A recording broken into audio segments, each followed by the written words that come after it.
Music, Egypt, birthplace of one of the oldest, most powerful, and longest-lasting civilizations on Earth. This spectacular aerial journey, with privileged access to incredible sights, will show how the magnificent achievements of the ancients, music helped shape the Egypt of today.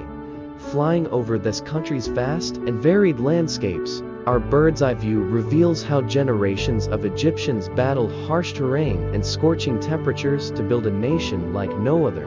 Music, Egypt, covering nearly 400,000 square miles and home to almost 100 million people, it's the biggest and most populous country in the Arab world. Music life here has always been a challenge.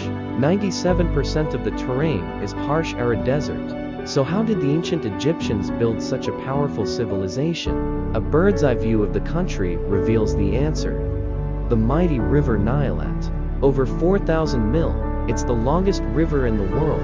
Without it, the ancient Egyptians may never have founded an empire or built magnificent monuments. The most iconic of the ancient wonders lies 8 mil from the center of Egypt's capital Cairo. From the air, the scale of the engineering is incredible, made of an estimated 10 million tons of stone. These are some of the largest pyramids ever built. The oldest and biggest is the Great Pyramid of Giza. Music completed over 4,500 years ago. It's formed from more than 2 million sandstone music blocks. Each block weighs more than a car. Created as a tomb for the pharaoh Khufu, it's the only one of the 7, the Egyptian D, since the time of the music pharaohs. After an hour, Youth and Karim have caught all the fish they need for tonight's supper.